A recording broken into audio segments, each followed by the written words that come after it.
निर्दोष मुक्ता झाली आहे. आता शेवटी कोर्टाचा निर्णय आणि आपण सगळे शेवटी न्यायव्यवस्थेवर आपण विश्वास ठेवतो. तर मग कोर्टाचा निर्णय तो कोर्टानं जे काही आहे ते सगळं साक्ष पुरावे वगैरे बघूनच घ्या. शेवटी कोर्टाचा निर्णय आपण मान्य केलाच पाहिजे. त्याच्यावर आपण वेगळं भाष्य, कोर्टाने दिलेल्या निर्णयावर आपण वेगळं भाष्य करणं मला तरी योग्य वाटत नाही. अमेरिकेनं भारताला 2 धक्के दिले, 25% जे टॅरिफ लावले आणि डोनाल्ड ट्रम्प असं म्हणतात की माझ्या विनंतीवरून भारत पाकिस्तानमध्ये थांबले.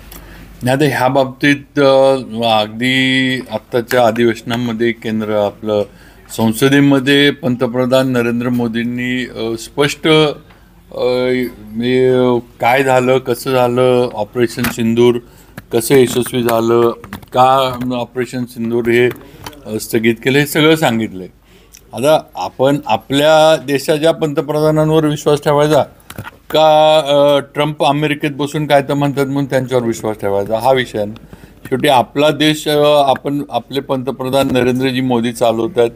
आपला देश त्यांनी पुढं नेला आहे. आत्तासुद्धा अतिरेक्यांना एक कडक भूमिका घेऊन त्यांची जागा किंवा अगदी त्यांना संपवण्यापर्यंतची भूमिका मोदीजींनी घेतली आहे.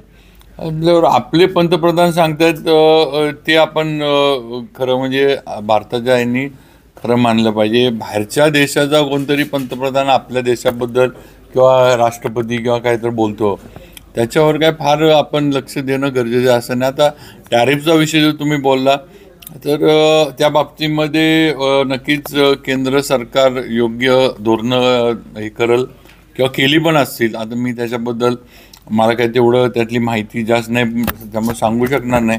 पण नक्कीच भारताला किंवा भारताच्या इकॉनॉमीला कुठेही धक्का पोचल किंवा भारतीय आपले व्यवसाय असतील, कारखानदार असतील, ह्यांना कुठेही धक्का पोचल असं आपल्या सरकारकडनं तरी मोदीजींच्या ह्याच्यामध्ये होणार नाही याची नक्कीच मी खात्री देऊ शकतो.